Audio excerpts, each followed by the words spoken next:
Chapter 37. Now Jacob dwelt in the land where his father was a stranger, in the land of Canaan. This is the history of Jacob. Joseph, being 17 years old, was feeding the flock with his brothers. And the lad was with the sons of Bilhah and the sons of Zilpah, his father's wives. And Joseph brought a bad report of them to his father. Now Israel loved Joseph more than all his children, because he was the son of his old age. Also he made him a tunic of many colors. But when his brothers saw that their father loved him more than all his brothers, they hated him, and could not speak peaceably to him.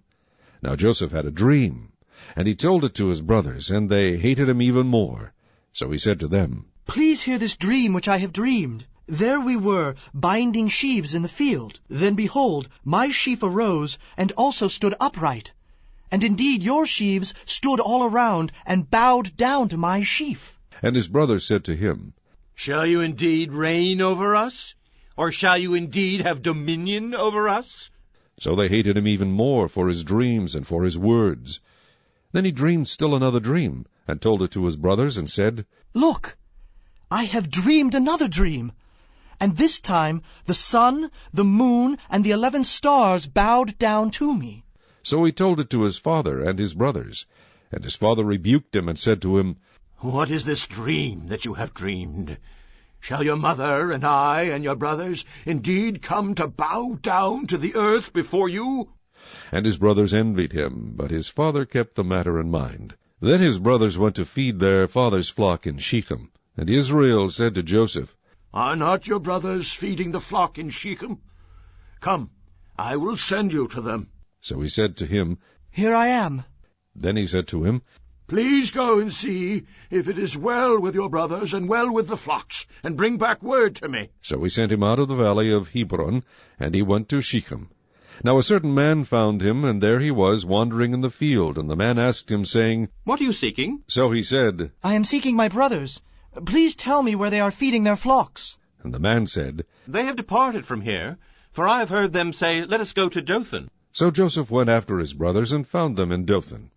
Now when they saw him afar off, even before he came near them, they conspired against him to kill him. Then they said to one another, Look, this dreamer is coming. Come, therefore, let us now kill him, and cast him into some pit, and we shall say, Some wild beast has devoured him. We shall see what will become of his dreams. But Reuben heard it, and he delivered him out of their hands, and said, Let us not kill him. And Reuben said to them, Shed no blood, but cast him into this pit which is in the wilderness, and do not lay a hand on him. that he might deliver him out of their hands, and bring him back to his father. So it came to pass, when Joseph had come to his brothers, that they stripped Joseph of his tunic, the tunic of many colors that was on him. Then they took him and cast him into a pit, and the pit was empty, there was no water in it, and they sat down to eat a meal. Then they lifted their eyes and looked, and there was a company of Ishmaelites coming from Gilead with their camels, bearing spices, balm, and myrrh, on their way to carry them down to Egypt. So Judah said to his brothers, What profit is there if we kill our brother and conceal his blood? Come, and let us sell him to the Ishmaelites, and let not our hand be upon him, for he is our brother and our flesh. And his brothers listened. Then Midianite traders passed by. So the brothers pulled Joseph up and lifted him out of the pit, and sold him to the Ishmaelites for 20 shekels of silver, and they took Joseph to Egypt. Then Reuben returned to the pit, and indeed Joseph was not in the pit, and he tore his clothes. And he returned to his brothers and said, The lad is no more, and I, where shall I go? So they took Joseph's tunic, killed a kid of the goats, and dipped the tunic in the blood. Then they sent the tunic of many colors, and they brought it to their father, and said, We have found this. Do you know whether it is your son's tunic or not? And he recognized it and said, It is my son's tunic. A wild beast has devoured him. Without doubt, Joseph is torn to pieces. Then Jacob tore his clothes, put sackcloth on his waist, and mourned for his son many days. And all his sons and all his daughters arose to comfort him, but he refused to be comforted. And he said, For I shall go down into the grave to my son in mourning. Thus his father wept for him. Now the Midianites had sold him in Egypt to Potiphar, an officer of Pharaoh and a captain of the guard. Chapter 38. It came to pass at that time that Judah departed from his brothers, and visited a certain Adullamite, whose name was Hira. And Judah saw there a daughter of a certain Canaanite, whose name was Shua, and he married her, and went in to her. So she conceived and bore a son, and he called his name She conceived again, and bore a son, and she called his name Onan. And she conceived yet again, and bore a son, and called his name Shelah. He was at Chezib when she bore him. Then Judah took a wife from his firstborn, and her name was Tamar. But Judah's firstborn, was wicked in the sight of the Lord, and the Lord killed him. And Judah said to Onan, Go into your brother's wife and marry her, and raise up an heir to your brother. But Onan knew that the heir would not be his. And it came to pass, when he went in to his brother's wife, that he emitted on the ground, lest he should give an heir to his brother. And the thing which he did displeased the Lord, therefore he killed him also. Then Judah said to Tamar his daughter-in-law, Remain a widow in your father's house till my son Shelah is grown. For he said, Lest he also die like his brothers. And Tamar went and dwelt in her father's house. Now in the process of time, the daughter of Shua, Judah's wife, died. And Judah was comforted, and went up to his sheep-shearers at Timnah, he and his friend Hira the Adullamite. And it was told Tamar, saying, Look, your father is going up to Timnah to shear his sheep. So she took off her widow's garments, covered herself with a veil, and wrapped herself, and sat in an open place, which was on the way to Timnah, for she saw that Shelah was grown, and she was not given to him as a wife. When Judah saw her, he thought she was a harlot, because she had covered her face. Then he turned to her by the way, and said, Please let me come in to you. For he did not know that she was his daughter-in-law. So she said, What will you give me, that you may come in to me? And he said, I will send a young goat from the flock. So she said, Will you give me a pledge till you send it? Then he said, What pledge shall I give you? So she said, Your signet and cord, and your staff that is in your hand. Then he gave them to her, and went in to her, and she conceived by him. So she arose and went away, and laid aside her veil, and put on the garments of her widowhood. And Judah sent the young goat by the hand of his friend the Adullamite, to receive his pledge from the woman's hand. But he did not find her. Then he asked the men of that place, saying, Where is the harlot who was openly by the roadside? And they said, There was no harlot in this place. So he returned to Judah, and said, I cannot find her. Also the men of the place said there was no harlot in this place. Then Judah said, Let her take them for herself, lest we be shamed. For I sent this young goat, and you have not found her. And it came to pass about 3 months later, that Judah was told, saying, Tamar, your daughter-in-law, has played the harlot. Furthermore, she is with child by harlotry. So Judah said, Bring her out, and let her be burned. When she was brought out, she sent to her father-in-law, saying, By the man to whom these belong, I am with child. And she said, Please determine whose these are, the signet and cord and staff. So Judah acknowledged them, and said, She has been more righteous than I, because I did not give her to Shelah my son. And he never knew her again. Now it came to pass, at the time for giving birth, that, behold, twins were in her womb. And so it was, when she was giving birth, that the one put out his hand, and the midwife took a scarlet thread, and bound it on his hand, saying, This one came out first. Then it happened, as he drew back his hand, that his brother came out unexpectedly. And she said, How did you break through? This breach be upon you. Therefore his name was called Perez. Afterward his brother came out, who had the scarlet thread on his hand, and his name was called Zerah. Chapter 39. Now Joseph had been taken down to Egypt, and Potiphar, an officer of Pharaoh, captain of the guard, an Egyptian, bought him from the Ishmaelites who had taken him down there. The Lord was with Joseph, and he was a successful man, and he was in the house of his master the Egyptian. And his master saw that the Lord was with him, and that the Lord made all he did to prosper in his hand. So Joseph found favor in his sight, and served him. Then he made him overseer of his house, and all that he had he put under his authority. So it was from the time that he had made him overseer of his house, and all that he had, that the Lord blessed the Egyptian's house for Joseph's sake. And the blessing of the Lord was on all that he had in the house and in the field. Thus he left all that he had in Joseph's hand, and he did not know what he had except for the bread which he ate. Now Joseph was handsome in form and appearance, And it came to pass after these things that his master's wife cast longing eyes on Joseph, and she said, Lie with me. But he refused and said to his master's wife, Look, my master does not know what is with me in the house, and he has committed all that he has to my hand. There is no one greater in this house than I, nor has he kept back anything from me but you, because you are his wife. How then can I do this great wickedness and sin against God? So it was, as she spoke to Joseph day by day, that he did not heed her, to lie with her, or to be with her.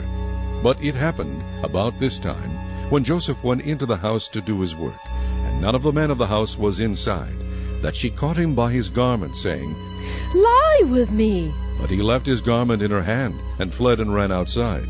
And so it was, when she saw that he had left his garment in her hand, and fled outside, that she called to the men of her house, and spoke to them, saying, See, he has brought into us a Hebrew to mock us. He came in to me to lie with me, and I cried out with a loud voice. And it happened, when he heard that I lifted my voice and cried out, that he left his garment with me, and fled and went outside.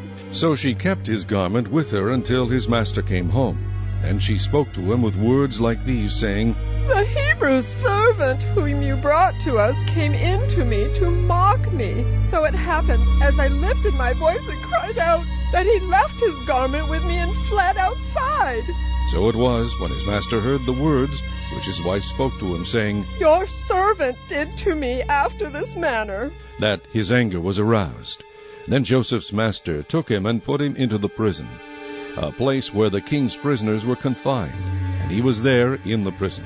But the Lord was with Joseph, and showed him mercy, and he gave him favor in the sight of the keeper of the prison. And the keeper of the prison committed to Joseph's hand all the prisoners who were in the prison. Whatever they did there, it was his doing.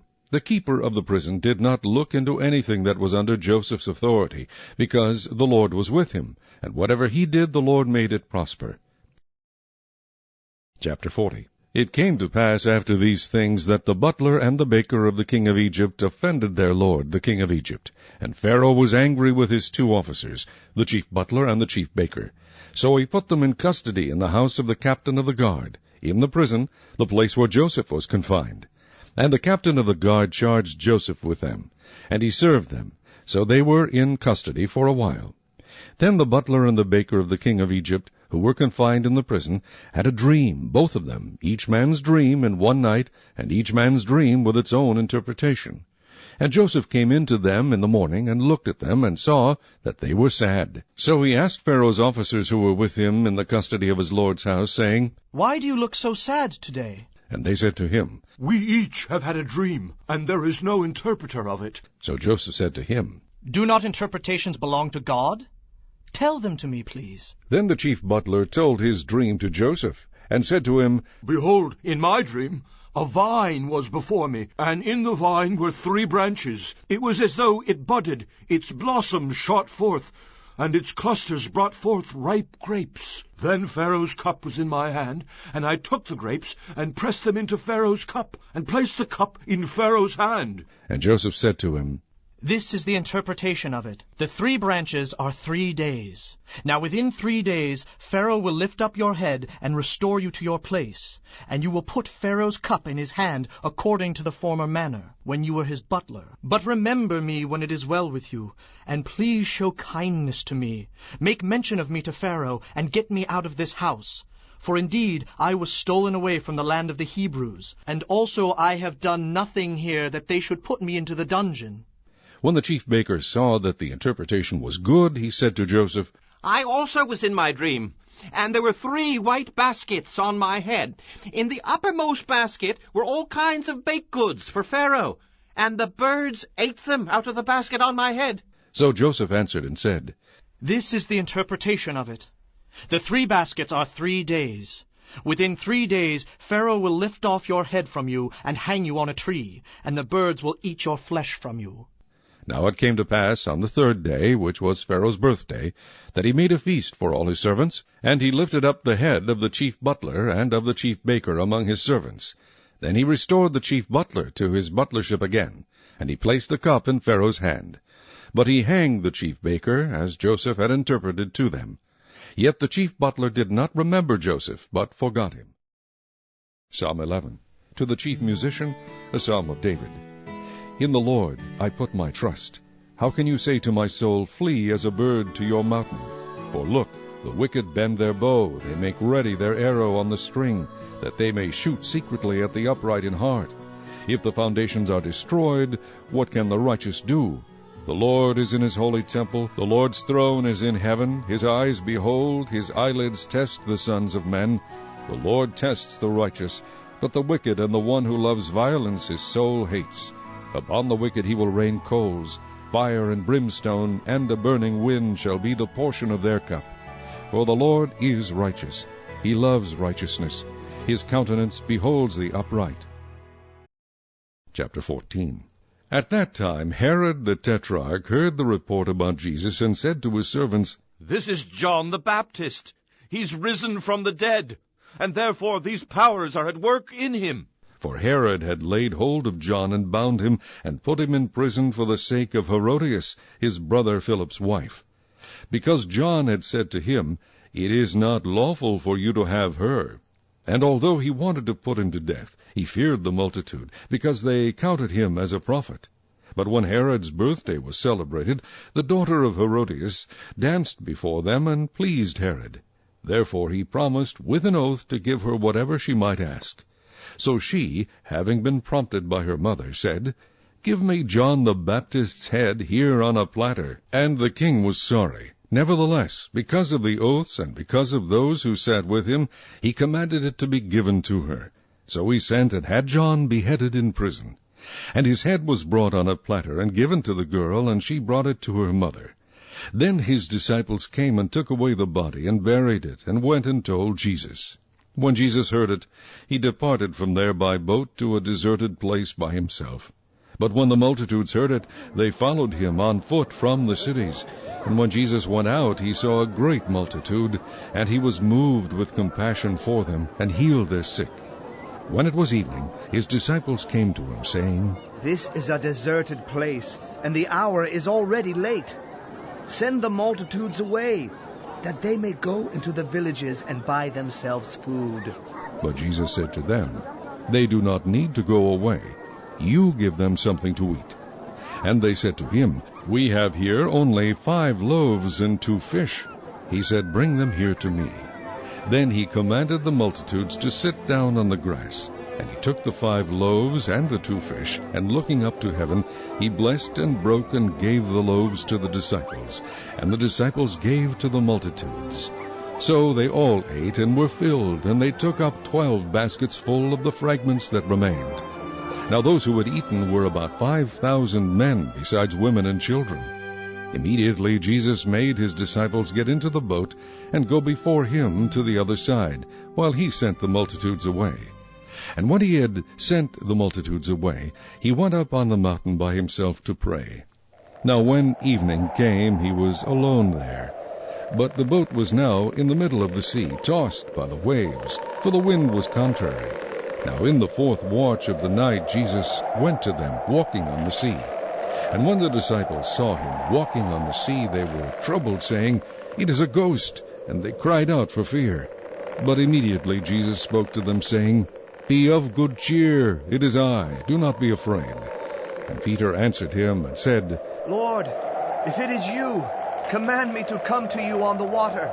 So he said, Come. And when Peter had come down out of the boat, he walked on the water to go to Jesus. But when he saw that the wind was boisterous, he was afraid, and beginning to sink, he cried out, saying, Lord, save me! And immediately Jesus stretched out his hand and caught him, and said to him, O you of little faith, why did you doubt? And when they got into the boat, the wind ceased. Then those who were in the boat came and worshipped him, saying, Truly, you are the Son of God. When they had crossed over, they came to the land of Gennesaret. And when the men of that place recognized him, they sent out into all that surrounding region, brought to him all who were sick, and begged him that they might only touch the hem of his garment. And as many as touched it were made perfectly well.